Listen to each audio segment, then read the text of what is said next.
They will be Jesse Delvechia, Writer, matched up against Brady Berge of Penn State on the left. Hayden Hidlay of NC State. Not even 15 seconds in, he gets a takedown. 2-0 lead over Wright of Wyoming. Where Hidlay's improved is in the top position. You can see he's getting a lot more offensive in the top position with these tilts, and doing a nice job here with his ability to turn guys in matches and really extend leads. This guy is, you know, a 6'2" guy, a 6'3" guy, that type of thing, has turned into a guy who's putting up tech falls out there. Pat Popolizio certainly has something special cooking in Raleigh. His third straight ACC championship for the Wolfpack. They were defeated by Virginia Tech in the dual season. As Hidlay continues his offense, he'll get 2 more and a 4-1 lead. But Hidlay, a big part of the success. 3-time All-American, looking to become NC State's first 4-time All-American in school history. You said it right. Pat Popolizio, job that he's been able to do at North Carolina State, part of the John Smith coaching tree. But, you know, there's going to be a Pat Popolizio coaching tree at some point in time with the ability that he's been able to do. And it's really improved wrestling in the South.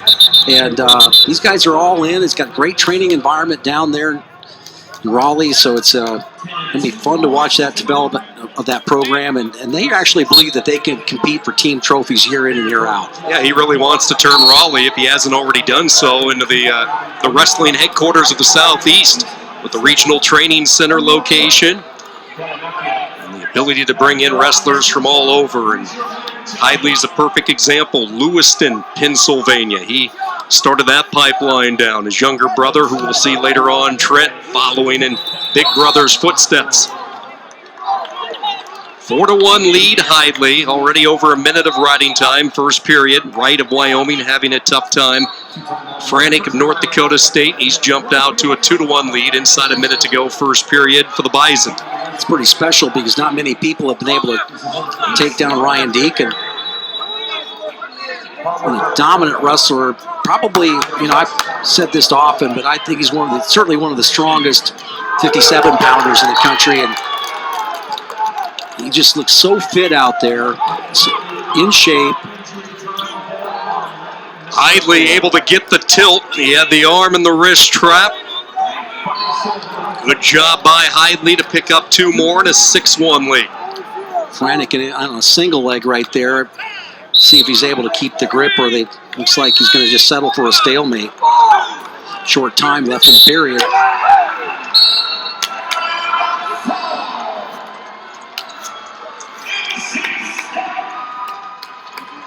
Hayden Hidlay and the Wolfpack with a full in the first period, able to tilt right, get the shoulders plush, and Hidlay into the semifinals. Yeah, just doing it from the top position. A little bit of history, as we talked about, with that win.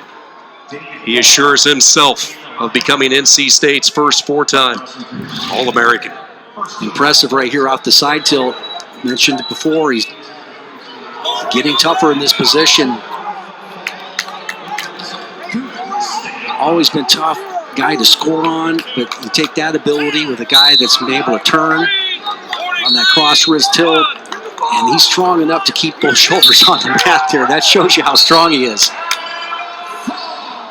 Well, what's Mom think about all of this history-making day in St. Louis? Nikki's pretty excited, you bet. When Mama's happy, everybody's happy. Sure, she just wishes she had more to celebrate with as she turned around up there in the upper levels. Great sight, though, for NC State fans. Let's go back to the action. Franek and Deacon tied at 2. Second period, Deacon able to get a quick escape. He then launches in, submarines his way through, and he'll pop free. And still no points awarded. Good recovery by Franek. Yeah, Franek's done a nice job here. It looked like he was 99% of the way there, and now he's got the leg straightened out. If he can go ahead and create a little bit of elevation, kind of got a dilemma. Do I hold on with this ankle with both feet, or do I go ahead trying to come up a little bit further? He gets on his elbow right there. Now he's able to go ahead. He gave up the position, and I think Deacon, no points yet.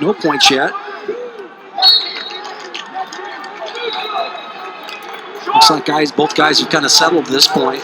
See if we get a stalemate and a whistle. Time dwindling down in the second period, and there we go. There's a stalemate, so we'll go back to the feet, tied at 2. A good one at 1:57. Meanwhile, on the right, for the first time, it's Iowa State's David Carr, redshirt sophomore, a 1-0 lead over Minnesota's Brayton Lee. Carr, the 2-time Big 12 champion. Nice mat return there by Carr. Lee, one of those guys, wrestled last year at 141, moved up to 49. Looks like, actually wrestled at 49, now moving up to 57. Really looks the part. Now another takedown there by Franek. He's able to get the second. Actually, just a takedown right there. 30 seconds to go in the period. Deacon in a little bit of trouble. I think Franek got popped in the mouth, so they're going to stop it for blood. 4-3 lead for Jared Franek, the redshirt sophomore, Hardwood, North Dakota, 2-time NCAA qualifier, was a runner-up at the Big 12 championships.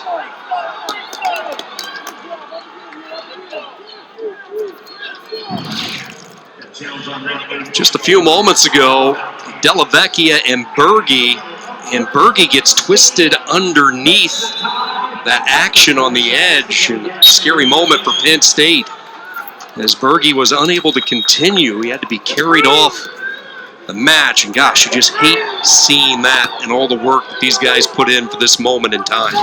Berge with the big win yesterday over Caleb Young from Iowa, so it's a tough one there. Carr still in the top position. You know, this is what the tough wrestling in the top position is like. A lot of mat returns. He's trying to you set a goal to try to go ahead and go for the whole period, and it may take 6 or 7 goes to be able before you be able to flatten somebody like Lee out. But Lee is a high effort guy, but if he can get this over 1 minute, riding time is at 49 seconds right now. If he can get it over 1 minute with his explosive ability, he could be able to get out quickly. Nice mat return by Carr. And Lee is really in a spot right now where he's really got to try to hustle, get hand control, pop out, and not allow these stoppages, keep the action in the middle. Lee hoping to get a clean start. He will, so let's see if he can explode off the whistle. Carr with a 1-0 lead for Iowa State, plus the riding time.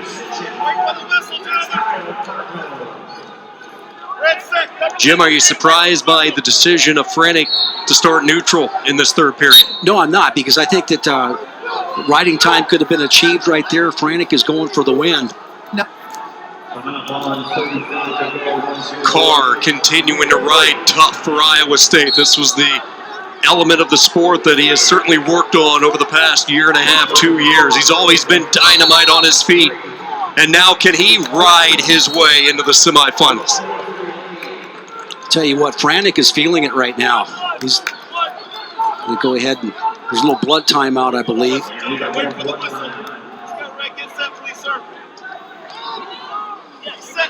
Q, you've been watching Franek work on Deacon. What are you noticing down there? Well, Jared's got a bloody nose, and there was some drippage onto the mats, so there's extreme caution being taken this week. And so the officials called over some cleaning, and they'll clean that up. Now, understand, Ryan Deacon was undefeated in 2020 when the season got shut down.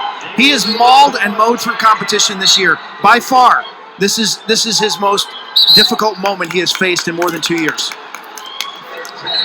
Brayton Lee able to get a reversal late to get the 2. Now, Carr has the riding time, so we should be heading to sudden victory. But Brayton Lee hit the Granby and exploded out and gets the reversal. Tied at 2, Jim. Amazing. What we talked about before, Lee has to keep the action in the center of the mat. He was able to go ahead and do that. Carr had committed to riding Lee. Now the roll through. Lee, the 2-time NCAA qualifier for Minnesota, and we go to a 1-minute sudden victory on the right-hand side of the screen. Minnesota, Iowa State. Meanwhile, the top seed, Deacon, continues to trail by a point, 45 seconds to go. Drama at 1:57. Deacon totally committing on that shot right there. Franek He can take advantage of that if he wants to collect those points. But look for Carr to go ahead, do a little misdirection right here to go ahead and try to get to the left leg of Lee. It's really good with that shot right there. And Lee's done a nice job in this match to be able to stay away from that. Carr can go low. Right there. He does. Has the leg. Trying to switch to that double, and Carr secures the 2 for Iowa State. Just great job of getting the angle before he attacked on that. Caught Lee a little bit straight-legged on that one. Now takedown over here on the other side by Deacon. Boy, he's showing a lot of courage there. Big win. Last second takedown. These top seeds are being pushed.